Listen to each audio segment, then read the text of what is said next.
Congress party और PFI एक ही संगठन है, ऐसा हम नहीं बल्कि लाल सिंह आर्य कह रहे हैं। पीएफआई और कांग्रेस एक ही चीज है। जिस यात्रा के बहाने कांग्रेस देश में शक्ति प्रदर्शन कर रही है, उसे लाल सिंह ने देश विरोधी गतिविधियों का जमावड़ा बता डाला। वो पीएफआई शाहीन बाग में कांग्रेस के साथ कहीं ना कहीं आंदोलन में सम्मिलित होती है और वो पीएफआई इनका सपोर्ट करती है। ये दोनों मिले हुए लोग हैं। पीएफआई और कांग्रेस एक ही चीज है। अलग अलग संस्थाओं के नाम हो सकते हैं क्योंकि दोनों का काम एक जैसा है। इधर लाल सिंह ने कांग्रेस पर बड़ा आरोप क्या लगाया, बयानों के रनवे पर सियासत भी सरपट दौड़ पड़ी। कांग्रेस जहां लाल सिंह और बीजेपी को आईना दिखाती नजर आई, तो वहीं बीजेपी ने लाल सिंह के बयान का समर्थन किया। भारत जोड़ो यात्रा जो वास्तव में भारत तोड़ने वालों का साथ देने के लिए है, आपकी ये सोची समझी रणनीति है कि मैंने देश के लिए ऐसे लोगों को इकट्ठा करना है, देश के विरोध में ऐसे लोगों को लिए इकट्ठा करना है जो देश के लिए, देश प्रेम तो है ही नहीं, देश के तोड़ने के लिए वो नित नए प्रयत्न और यत्न करते रहते हैं। कि भारतीय जनता पार्टी में एक प्रतिस्पर्धा चल रही है कि कौन किस ज्यादा बेतुका बयान देगा। उसी प्रतिस्पर्धा का हिस्सा है लाल सिंह आर्य जी का ये बयान, जिसमें वो पीएफआई को घटक दल बता रहे हैं कांग्रेस पार्टी का। क्या उनके पास प्रमाण है कब कांग्रेस पार्टी की कोई नजदीकियां रही हो, पीएफआई से गठबंधन हुआ हो? भाजपा के नेता, पीडीपी से गठबंधन करने वाली पार्टी के नेता कांग्रेस पार्टी पर आरोप लगाएं तो ये समझ में आता है कि बौखलाहट है, सत्ता से जाने की, जाने वाले हैं, अंतिम समय चल रहा है, इसलिए इस तरह की बयानबाजी मध्य प्रदेश में खास तौर के ऊपर दिख रही है। ये पहला मौका नहीं है जब बीजेपी की ओर से कांग्रेस को लेकर इस तरह की प्रतिक्रिया सामने आई हो।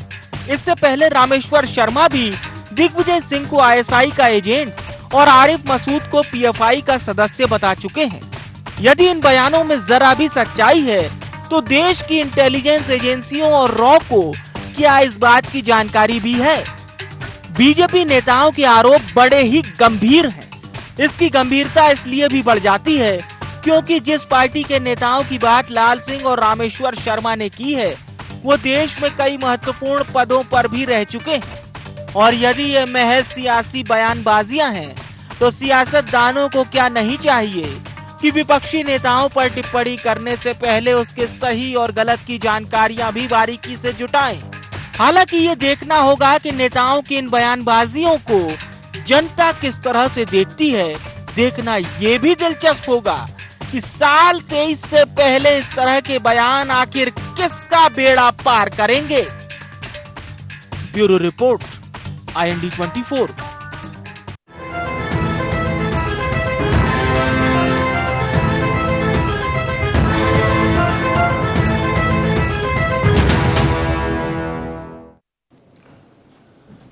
नमस्कार, इंडिया एजेंडा कांग्रेस को पीएफआई कहती भाजपा में आपका स्वागत है। मैं हूं आपके साथ नवीन पुरोहित। चर्चा को विस्तार देंगे, उसके पहले IND एजेंडा के मुख्य बिंदुओं की तरफ एक निगाह डालते। क्या भारत जोड़ो यात्रा देश विरोधी गतिविधियों का जमावड़ा? क्या महज सुर्खियों के लिए ऐसे बयान देते हैं नेता? आरोप प्रत्यारोप की सियासत में किसका होगा बेड़ा पार? क्या कांग्रेस को पीएफआई से जोड़ भारतीय जनता पार्टी को मिलेगा सियासी लाभ? नमस्कार, इन्हीं सवालों के साथ चर्चा में आप सबका पुनः स्वागत है। जहां कांग्रेस भारत जोड़ो यात्रा निकाल रही है, वहीं भारतीय जनता पार्टी कांग्रेस पर भारत को तोड़ने की साजिश करने वाले प्रतिबंधित संगठनों के साथ गठजोड़ की बात कर रही। बहुत ही संगीन और बहुत ही गंभीर आरोप है, और ऐसे आरोप अगर सिर्फ राजनीति के लिए लगाए जाएंगे तो निश्चित रूप से ये बेहद शर्मनाक भी है। एससी मोर्चे के राष्ट्रीय अध्यक्ष लाल सिंह आर्य ने ये आरोप लगाया है। ऐसा ही बयान पहले रामेश्वर शर्मा जी जो विधायक हैं भोपाल से, वो ये बयान दे चुके हैं। हालांकि उनकी बयानों की गंभीरता कोई बहुत महत्वपूर्ण नहीं है। वो अक्सर इस प्रकार के बयान देते हैं, फिर माफ़ी भी मांगते हैं। लेकिन लाल सिंह आर्य जी जैसा गंभीर नेता अगर इस प्रकार के बयान दे तो निश्चित रूप से उसको जानना समझना होगा। कांग्रेस की तरफ से तीखी प्रतिक्रिया आई। उन्होंने कहा कि ये महज बयानबाजी है और अगर इस प्रकार की बयानबाजी ये लोग करेंगे तो जनता इनको करारा जवाब देगी। इसी मुद्दे पर करेंगे चर्चा। हमारे साथ चर्चा में शामिल हैं भूपेंद्र गुप्ता जी, उपाध्यक्ष हैं मीडिया विभाग के, दीपक विजयवर्गीय जी मध्य प्रदेश भारतीय जनता पार्टी के वरिष्ठ नेता हमारे साथ हैं, मृगेंद्र सिंह साहब वरिष्ठ पत्रकार हमारे साथ हैं। आप समस्त महानुभावों का बहुत बहुत स्वागत है। सीधा सवाल दीपक भाई रंग लगाया बहुत। सीधा सवाल कर लेता हूं, चर्चा में गंभीरता बनी रहे, गंभीर विषय है। दीपक जी, कांग्रेस को पीएफआई की संज्ञा दे रही है भारतीय जनता पार्टी, लाल सिंह आर्य जी ये बयान दे रहे हैं, क्या कहेंगे? देखिए, पीएफआई या उसका जो पूर्ववर्ती संगठन केरल में कांग्रेस के शासन में फला फूला है और उसकी गतिविधियां पूरे केरल में फैल गई और कांग्रेस की सरकार के दौर में ही जगह जगह देश भर में वो विस्तारित होता चला गया। अब एक आम परसेप्शन है कि इस तरह की गतिविधियों को कांग्रेस पार्टी प्रश्रय देती रही है और इस तरह की गतिविधि संचालित करने वालों का संरक्षण राहुल गांधी को है, इसलिए राहुल गांधी केरल में चुनाव लड़ने भी गए हैं। तो एक परसेप्शन के तहत एक आम जो धारणा है जनता के बीच में, ये पीएफआई या दूसरे संगठन है, कश्मीर से लेकर कोयम्बटूर तक ऐसे संगठनों को कांग्रेस पार्टी संरक्षण देती रही है और ये एक ही थैली के चट्टे बट्टे हैं। मैं समझता हूँ लाल सिंह आर्य जी का यही आशा है। भूपेंद्र जी, संरक्षण देने का आरोप लगाया है आपके ऊपर। पहली चीज तो ये दीपक विजयवर्गीय जी वकील हैं, वकालत में इन्होंने पीएचडी कर रखी है। उसके बाद भी अगर जो है इतनी विवेकहीनता की बात का वो समर्थन कर रहे हैं तो इस पर केवल ताली बजाई जा सकती है और इनसे सहानुभूति रखी जा सकती है। आज जो है सबसे बड़ा सवाल मैं दीपक जी से अब पूछ नहीं लेता हूँ, वैसे तो पूछने की इच्छा नहीं थी, कि भारत के अंदर आतंकवादियों को जो घर विमान में बिठा के और जो है सूटकेस रख के ले गए, कांधार तक छोड़कर आए, जिन्होंने आतंकवादियों के प्लेन को अमृतसर में पेट्रोल भरने की अनुमति दी, जिस सरकार ने जो है कश्मीर में रूबिया के चक्कर में 5 आतंकवादी छोड़े, जिन लोगों ने जो है पाकिस्तान की आईएसआई एजेंसी से हिंदुस्तान के महत्वपूर्ण एयरबेस की जांच करवाई, जिन लोगों ने अपने दफ्तर में बिठाकर आईएसआई के दलालों को जो है मेहनताना लेकर आईएसआई पाकिस्तान से काम करने की अनुमति दी, पदाधिकारी बनाया, ऐसे लोग अगर जब आतंकवाद की बात करते हैं तो इससे ज़्यादा शर्मनाक, लज्जाजनक कुछ नहीं हो सकता। और ये दीपक विजयवर्गीय को बताना चाहिए कि ये रिश्ता क्या कहलाता है। मध्य प्रदेश में हमारी सरकार ने सिमी को प्रतिबंधित किया था। इनकी सरकार में एक मंत्री की नोट शीट पर सिमी के कथित आतंकवादियों को छोड़ा गया जेल से आम माफी में, और बेशर्मी से ये जो है आतंकवाद की चर्चा करते हैं। इनको लज्जा भी नहीं आती। ये घर में कैसे आंख मिलाते होंगे अपने बच्चों से, मुझे हैरानी होती है। आपने छोड़ा सिमी के लोगों को, आपके राज्य में 3 बार सिमी के आतंकवादियों ने जेल तोड़ी और आप खीखी करते रहे। आप बताओ कि इस देश को राष्ट्रवाद क्या होता है? अंग्रेजों की ठकुर स्वाती करते आपकी जिंदगी गुजर गई और अब जो है हमको समझा रहे हो आप लोग कि क्या है ये। लाल सिंह आर्य जी डूबा साध गए, पत्थर बांध के बीजेपी ने इनको डुबा दिया है। तो अभी सांस लेने आए ऊपर हुक्क करने के लिए कि चलो किसी तरह से हम अपनी प्रेजेंस जाहिर कर दें। ये भारतीय जनता पार्टी के अंदर जब इस तरह का बयान कोई नेता देता है तो वो अपनी अटेंडेंस लगाता है कि हम भैया जिंदा हैं, अभी मरे नहीं हैं। ये राजनीति करना बंद करिए। आप देश के साथ जो है धोखा कर रहे हैं आप लोग। आप जो है आप हनुमान जी की चर्चा करते हैं और आप हनुमान जी की जाति बताने वाले लोग, आप लोग दूसरे दौर में आप भगवानों की ईश निंदा करते हैं। दूसरे दौर में आप जो है भगवान से महाकाल से अपनी जो है कैबिनेट की वो करा लेते हो। अध्यक्षता शर्म नहीं आती आप लोगों को। दूसरे दौर में आता हूँ। आप इस देश को जो है समझ सिखा रहे हैं। दूसरे दौर में भगवान आपकी जो है कैबिनेट की अध्यक्षता कर रहे हैं, जिसमें सब जो है वैध अवैध फैसले आप लोग करते हो। आप उसमें भगवान जी को बिठा रहे हो। दूसरे ये दौर महाकाल इतनी उसके महात्मा को कम कर रहे हो। ये दूसरे लोग दौर हो, में आप लोग और आप हमें सिखा रहे हो कि भैया ये करना चाहिए, वो दूसरे करना दौर चाहिए। दूसरे दौर में मैं आता हूं आपके पास, और हम दूसरे दौर में आता हूं। हमें भी इतना सालों मैं आता हूं। दीपक जी मैं आऊंगा। हमें भी बहुत समय हो गया चर्चा करते हुए, तो चर्चा करते हुए हमें भी बहुत समय हो गया। उसके बेसिक समझ ले, मोबाइल साइलेंट कर ले, पेनल्टी लग जाती है सर। सालों से हम भी चर्चा कर रहे। मृगेंद्र सिंह साहब हैं हमारे बीच में। मृगेंद्र सिंह साहब, आपसे सीधा सवाल कर लेता हूं कि ये जो पीएफआई का संरक्षण और पीएफआई जैसी है कांग्रेस, इस प्रकार के बयान, जब बड़े नेता एससी मोर्चे के राष्ट्रीय अध्यक्ष हैं, बड़ा पद है संगठन में उनके पास, लाल सिंह आरजी ने ये बयान जब कांग्रेस के तारतम्य में दिया, कैसे देखते हैं उनके इस बयान को? देखिए, इस तरह के बयान का तारतम्य मुझे नहीं लगता कि ज़्यादा, क्योंकि किसी भी संगठन से किसी भी दल या व्यक्ति का संबंध जोड़ना, जब तक कोई जांच एजेंसी उसको प्रूफ ना करे, या जब तक कोई ऐसे पेपर कागजात सामने ना आए किनसे संबंध है या इनके लोग इनकी मदद कर रहे हैं, अगर ऐसा नहीं आता तो मैं नहीं समझता किसी पर इस तरह का आरोप लगाना चाहिए। संबंध है नहीं है ये हम नहीं कह सकते, लेकिन अगर किसी पीएफआई जैसी जो राष्ट्र विरोधी तत्व हैं उनसे अगर किसी के संबंध है, चाहे किसी भी दल का हो, तो गलत है, संबंध होना नहीं चाहिए। लेकिन आरोप अगर लगा रहे हैं तो आरोप से पहले तथ्यों की जांच होनी चाहिए। किसी पर सीधा आरोप लगाने से अच्छा है कि आप तथ्यों की जांच करा लें। यदि संबंध है, निश्चित रूप से उस पर कार्रवाई भी होनी चाहिए। और संबंध है गलत राष्ट्र विरोधी तत्वों से, देश के किसी व्यक्ति का, किसी भी पार्टी का आदमी है, उसके संबंध नहीं होना चाहिए। अगर वो करता है तो उस आदमी पर राष्ट्रद्रोह का मुकदमा कायम किया जाना चाहिए। लेकिन केवल आरोप लगाने भर से बिना तथ्यों के, ये मैं समझता हूं कि किसी भी दल के बारे में उचित नहीं है। अगर लाल सिंह आरजी ने कहा है तो हो सकता है अगर उनके पास कोई तथ्य हो तो उनको सामने लाना चाहिए, और निश्चित रूप से ऐसे लोगों के खिलाफ राष्ट्रद्रोह की कार्रवाई होनी चाहिए। दीपक विजयवर्गीय जी, सरकार आपकी है, अगर इस प्रकार की कोई सूचना आपके पास है, कोई इंटेलिजेंस का इनपुट है, किसी प्रकार के प्रमाण है, तो कार्रवाई करिए। आरोप लगाने से बेहतर है प्रमाणित आरोप लगाइए और फिर उस पर जो भी कानूनी कार्रवाई है वो करिए, ज़्यादा बेहतर होगा। भूपेंद्र जी ने आपको आईना दिखाई दिया है कि अब वो आईना ठीक है कि नहीं है, ये आप बताइए।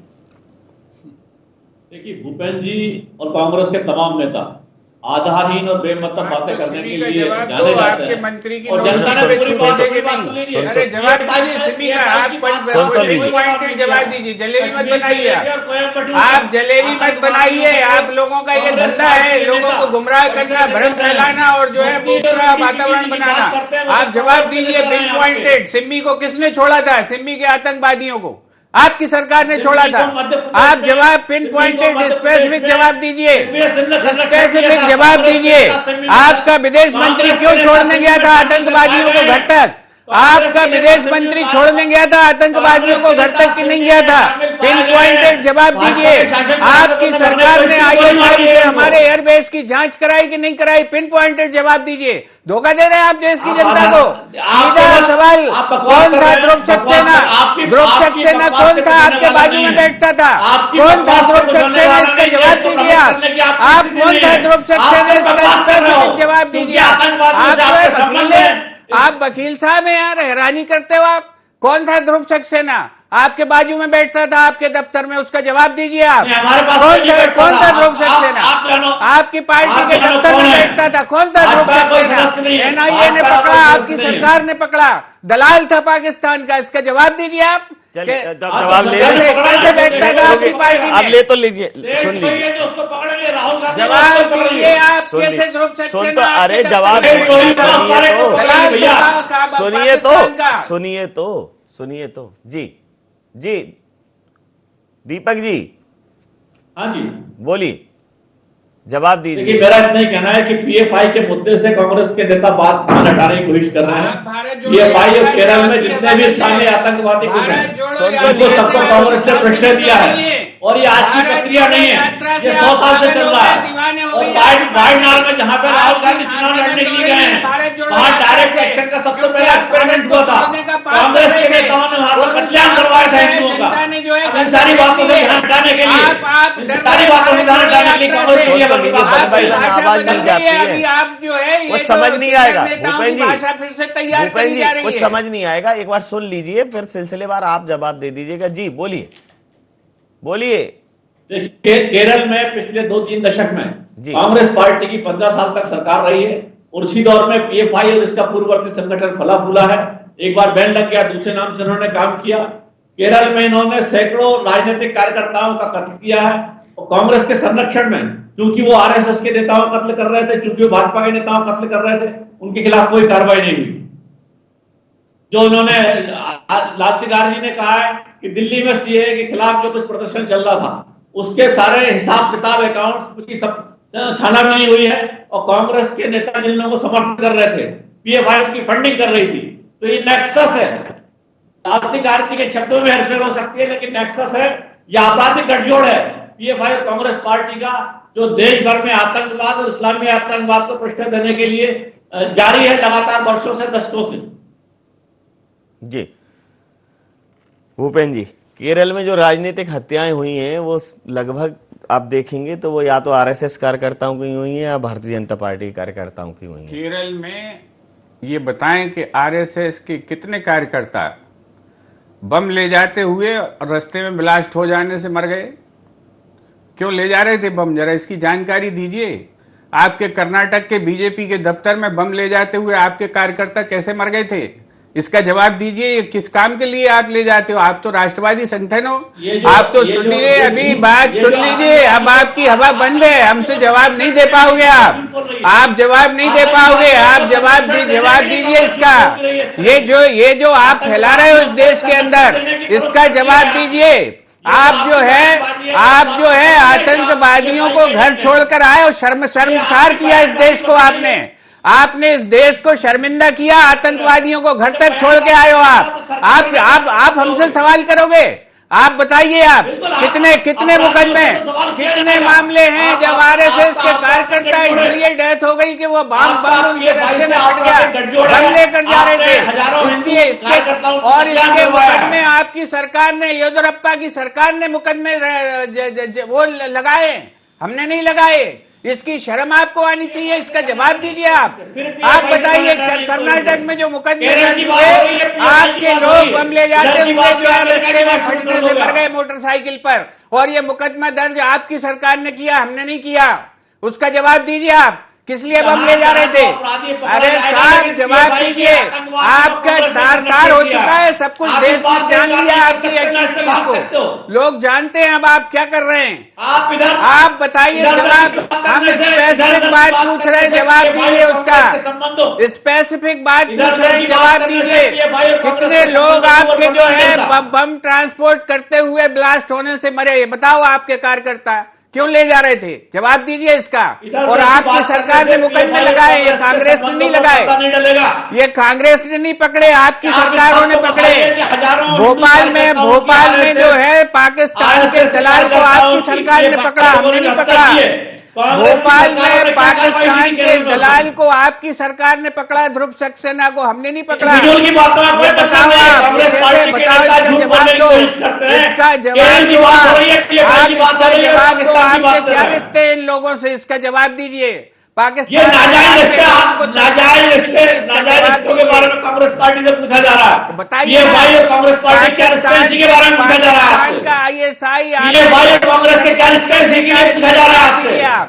इसका जवाब दीजिए। पूछा जा रहा है कि ये भाई कांग्रेस के तो लीजिए आपकी जुबान से। जो संगठन बीजेपी के कार्यकर्ताओं की हत्या हुई थी, उसके खिलाफ कांग्रेस ने कार्रवाई क्यों नहीं की? ध्रुव सक्सेना का नाम लेने में क्यों डर रहे हो वकील साहब? आप तो इतने खूबसूरत लफ्जों में बात करते हैं, जरा बोलिए, नाम तो लीजिए ध्रुव सक्सेना का। जरा समझ लेता हूँ, लीजिए नाम, जरा समझ लेता हूँ। हमें भी खुशी होगी, आप राष्ट्रवादी परिवार के हैं। जरा समझ लेता हूँ, जरा लीजिए नाम ध्रुव सक्सेना का। मृगेंद्र जी, जैसा आपने कहा है कि अगर इस प्रकार की कोई बात है तो उसे पहले कानूनी दृष्टिकोण से प्रमाणित किया जाना चाहिए, क्योंकि अब राजनीति में आरोप प्रत्यारोप वैसे तो बहुत आम है, लेकिन जब ये राष्ट्र की सुरक्षा और राष्ट्र की संप्रभुता से जुड़े हों तब बेहद गंभीर हो जाता है कि हम इस विषय में तो कम से कम तोल मोल के बोलें, सोच समझ कर बोलें। क्या कहेंगे?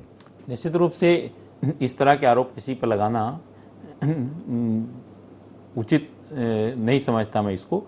ठीक है, आरोप लगाएं, अगर उनके पास तथ्य है, निश्चित रूप से आरोप। देखिए, राजनीति में जैसा कि आपने कहा कि आरोप प्रत्यारोप चलते रहते हैं, लेकिन ये गंभीर आरोप है किसी एक बड़ी पार्टी का कि आप राष्ट्र विरोधी तत्वों को संरक्षण दे रहे हो। तो ये इस तरह का अगर उनके पास निश्चित रूप से, अगर लाल सिंह जी आर्य भाजपा के बहुत वरिष्ठ नेता हैं, मंत्री भी रहे हैं और राष्ट्रीय पदाधिकारी हैं, तो निश्चित रूप से अगर हो तो उनको सामने लाना चाहिए और उन लोगों के खिलाफ राष्ट्रद्रोह कार्रवाई भी करना चाहिए। मैं तो ये कहूँगा, अगर कोई इस तरह के लोग हैं, लेकिन बिना किसी उस पर इस तरह के आरोप लगाना इतने बड़ी वरिष्ठ नेता को, अब उनके पास क्या है, क्यों लगाया, ये तो कोई वही बता सकते हैं कि आखिर ऐसा आरोप उनने क्यों लगाया। हो सकता है कुछ तथ्य हों, 2-4 दिन बाद कुछ को सामने करें। जी जी जी पूछ लेता हूँ। अब थोड़ा सा एक मिनट संक्षिप्त प्रतिक्रिया दीपक जी। देखिए, देश भर में सीए के खिलाफ, विदेशी घुसपैठियों के खिलाफ और उनकी नीति के खिलाफ जो कुछ भी आंदोलन चल रहा था, वो पीएफआई को उसकी फंडिंग हो रही थी और उनके सारे मंचों को कांग्रेस के तमाम नेता अपना समर्थन दे रहे थे।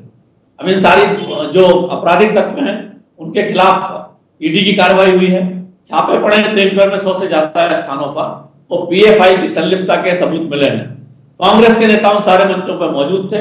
जाहिर तौर पर पीएफआई और कांग्रेस के नेताओं का कहीं ना कहीं कोई गठजोड़ है और इसीलिए लाल सिंह आर्य जी ने ये बयान दिया है। जी, मैं समझता हूं कांग्रेस पार्टी को आत्ममंथन करना चाहिए, आत्मचिंतन करना चाहिए कि ऐसे संदिग्ध लोगों के साथ जो खड़ी होती है। जी भूपेंद्र, भारतीय जनता पार्टी आत्ममंथन का जो है अभी चिंता बैठकें चल रही हैं। भोजन बैठक विश्राम के बाद इस बात पर विचार करें कि बलात्कारियों और हत्यारों को जेल में छुड़ाने क्यों जाते हैं, क्यों उनको माला पहनाकर उनका स्वागत करते हैं, उनका तिलक लगाते हैं। ये बात का जवाब देना चाहिए। इस देश में जो है गंदी राजनीति कौन कर रहा है? ये तो सब चीजें सार्वजनिक हैं, इसमें तो कुछ छुपाने का नहीं है। ये आरोप थोड़ी है, तो फैक्ट्स हैं कि आप बलात्कारियों और हत्यारों की जो है तिलक लगाने जाते हो। आपका मंत्री जाके जेल में उनसे मिलता है। आपका मंत्री बलात्कारियों को जो है, सुन लीजिए अभी धीरज, आप बेचैन हो रहे हैं। आप सुनिए, चिन्मयानंद जैसे लोगों को आप, चिन्मयानंद जैसे लोगों से आप मुकदमा वापस लेंगे, चिन्मयानंद जैसे लोगों से आप मुकदमा वापस लेंगे और अदालत कहती है वापस नहीं हो सकता। होकर बच्चियों से बालिश करवाता है। ये बताओ, देश को अपने चरित्र बताइए भैया, आप ये बताइए देश को अपने चरित्र बताइए। आप लोग हैं, कांग्रेस के नेता मंचों पर क्यों मौजूद थे? राहुल गांधी क्या करने गए? कैसे राष्ट्र निर्माण? आप मंगल ग्रह से उतरे, पृथ्वी पर क्या आप बच्चियों से मालिश करवाएं? पृथ्वी पर इसलिए जन्म लिया आपने। आप जरा इसका जवाब दीजिए भैया। मैं तो नाम ले लेके बता रहा हूँ आपको, ये सब चीजें आपकी तरह मैं जलेबी नहीं बना रहा, मैं इसमें आरोप लगा रहा हूँ। जरा जवाब दो इनका। अंतिम प्रतिक्रिया के साथ चर्चा समाप्त करूंगा। मृगेन जी, जिस प्रकार से ऐसे गंभीर मुद्दों पर अगर राजनीति होगी और अगर प्रमाणिक आरोप नहीं होंगे तो निश्चित रूप से ये गले की फांस बनेंगे। इन्हीं की सरकार ने पकड़े। जी, मैं मृगेन जी से यही कह रहा हूं कि इस विषय में जब भी बात होगी और अगर आरोप प्रमाणिक नहीं होंगे तो गले की फांस बनेंगे। जब देश की संप्रभुता और देश की सुरक्षा की बात हो, देश की अस्मिता की बात हो, तो मुझे लगता है कि राजनीतिक बयानों में बहुत गंभीरता होनी चाहिए। क्या कहेंगे? निश्चित रूप से अगर किसी भी दल पर लगाया जाता है, जो बड़ा दल है विपक्ष में है, अगर राजद्रोह से राष्ट्रद्रोह का लगाया जाता है कि ऐसे तत्वों को संरक्षण देते हैं, निश्चित रूप से तथ्यों के साथ बात करनी चाहिए। अगर है तथ्य, हो सकता है आज बात की हो, 2-4 दिन में सामने लाना चाहिए। और अगर ऐसे लोग हैं, निश्चित रूप से कार्रवाई की जाए, चाहे किसी भी दल से हो, किसी भी जुड़े हुए हो। राष्ट्र के खिलाफ जो भी कार्य करे उसके खिलाफ सख्त से सख्त कार्रवाई होनी चाहिए। समय सीमा के चलते मैं ये चर्चा यहाँ समाप्त करूंगा। आप समस्त महानुभावों का बहुत बहुत धन्यवाद, बहुत बहुत आभार। तो भले ही लाल सिंह ने कांग्रेस को पीएफआई के समान करार दे दिया हो, लेकिन कांग्रेस हमलावर है और भारतीय जनता पार्टी के पास इसका कोई पुख्ता और प्रमाणिक सबूत नहीं है कि कांग्रेस कैसे आखिर पीएफआई के समान हो सकती है। और अगर है तो फिर आप क्यों नहीं उन पर कार्रवाई कर रहे हैं? तो निश्चित रूप से ऐसे बयान जो देश की अस्मिता, जो देश की संप्रभुता और देश की सुरक्षा से जुड़े हों, उनको सिर्फ राजनीतिक हथकंडों के लिए या कोरी बयानबाजी के लिए या पब्लिसिटी स्टंट के तौर पर उनका अगर आप इस्तेमाल करेंगे तो निश्चित रूप से राजनीति का स्तर भी नीचे जाएगा और उन बयानों के कारण जिस प्रकार की फजीयत होगी, जो लानत मलानत होगी, वो भी सामने जो भी ये बयान देगा और इस प्रकार के अप्रामाणिक बयान देगा, उसको वो सब फेस करना होगा। IND एजेंडा में नहीं, आप बन रही IND 24 के साथ और देखते रहिए IND 24। नमस्कार।